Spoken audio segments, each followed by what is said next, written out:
En el nombre del Padre, del Hijo y del Espíritu Santo. Amén. Sean todos bienvenidos a Pater Noster. Te saluda tu hermano José Manuel Gutiérrez. Hoy quiero tocar un tema que ya casi cayó en el olvido en la iglesia, en la predicación normalmente, y es sobre el infierno. Y el infierno, presentarlo como un acto de amor por ese alma.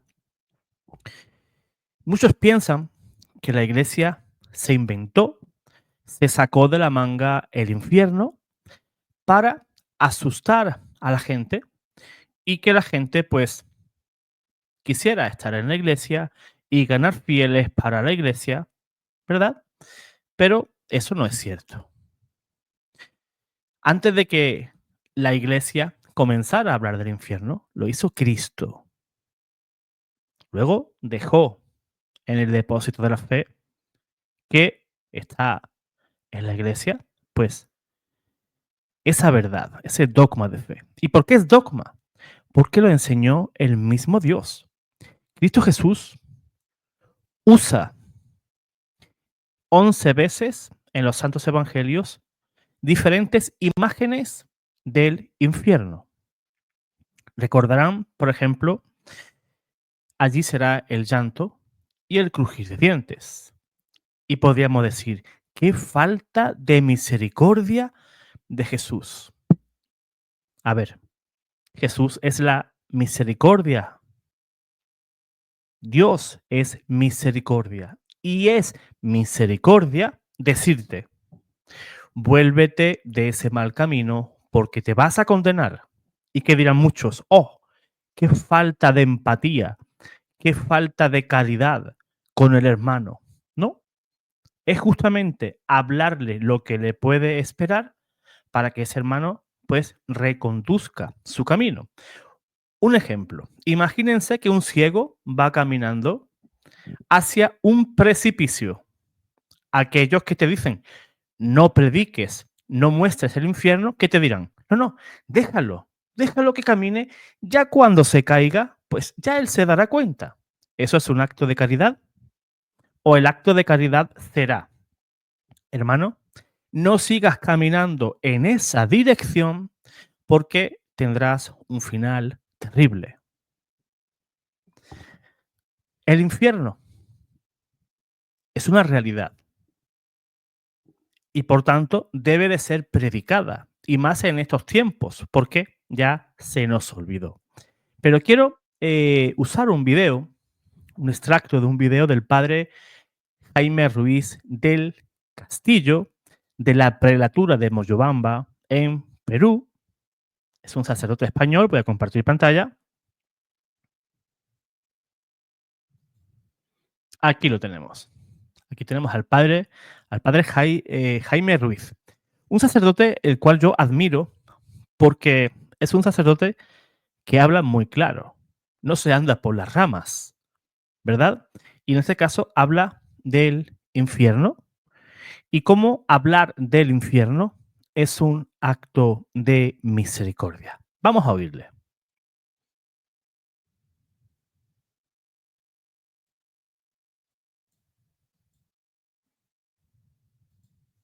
Y yo hace unas semanas dije una cosa, y dije, para el que no se quiere convertir, no hay misericordia. Y una señora me dijo, padrecito, eso que ha dicho usted no está bien. Para una persona que no se quiere convertir, sí hay misericordia, porque amenazarle con el infierno es misericordia. Y le dije, usted tiene razón, usted señora tiene razón, y lo usaré en alguna homilía, porque es verdad. Para el que no se quiere convertir hay misericordia, y es amenazarle con las penas del infierno para que se convierta. Eso es misericordia.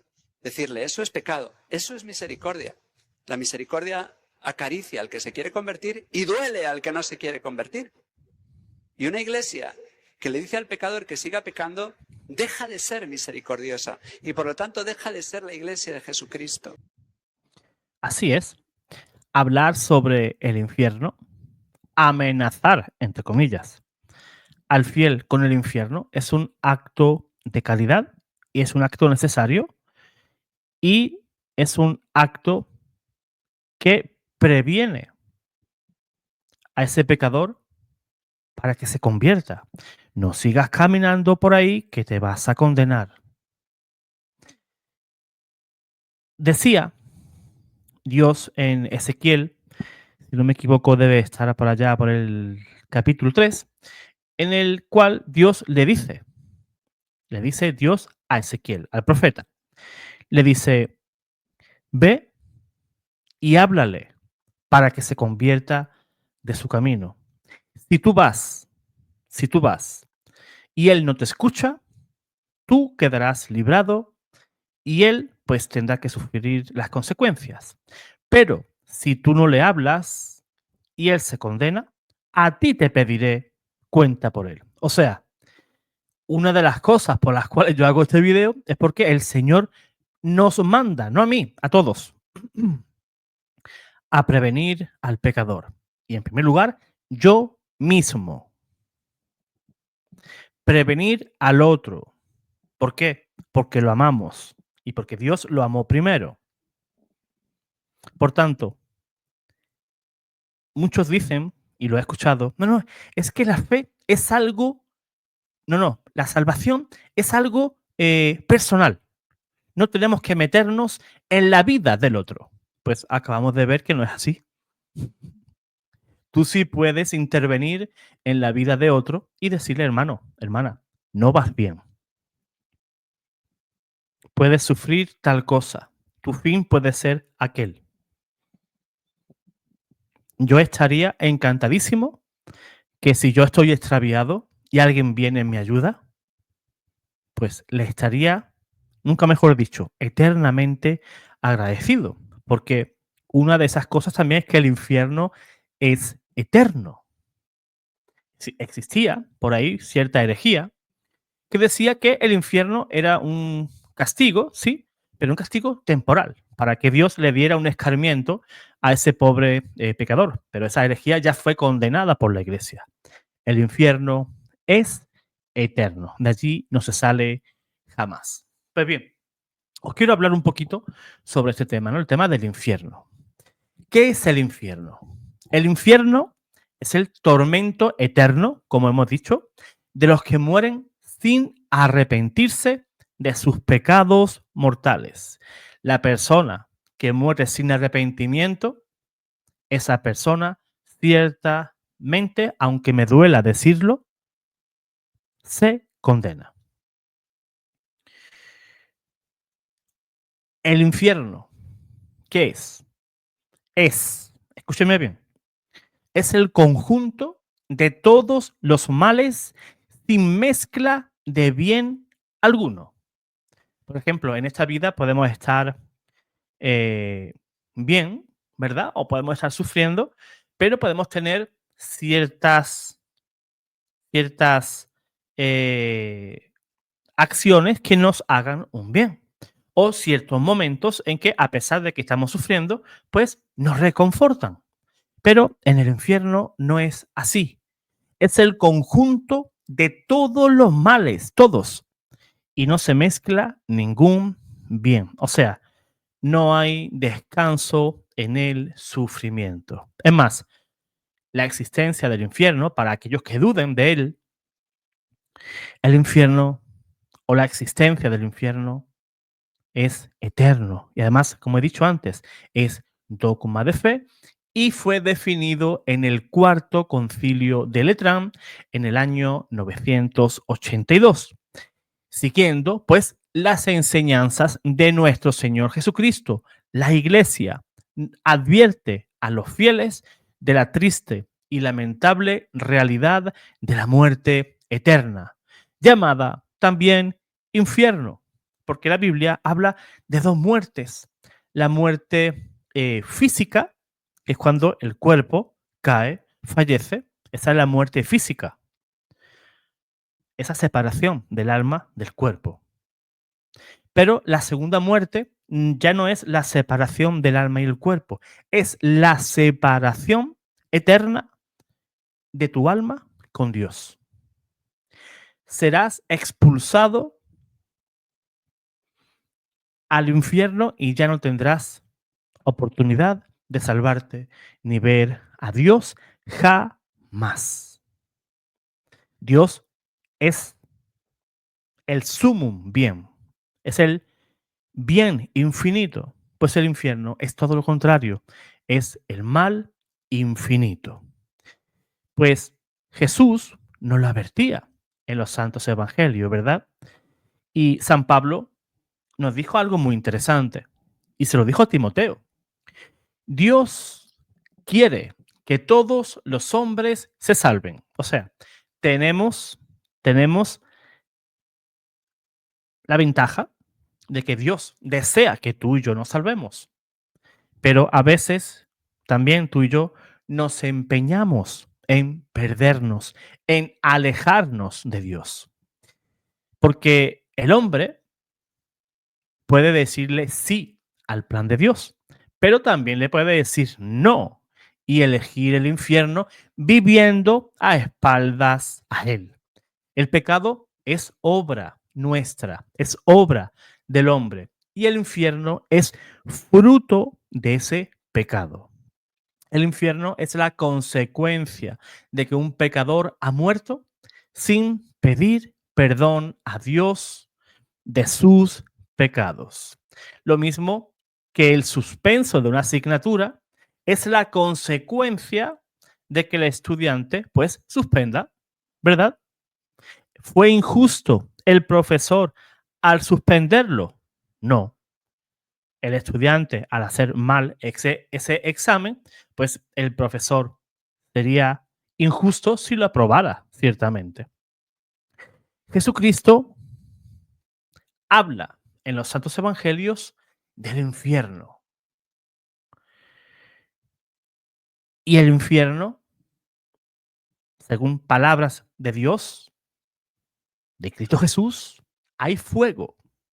Y en el Nuevo Testamento se dice 23 veces que existe un fuego, aunque ese fuego es de características bien diferentes a los de la tierra. ¿Por qué? El fuego de la tierra castiga lo físico. Si tocamos una llamita de fuego, ¿qué ocurre?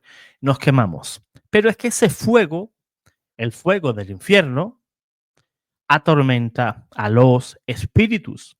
Y Jesucristo no ha encontrado otra palabra que exprese mejor ese tormento del infierno. Y por eso lo repite.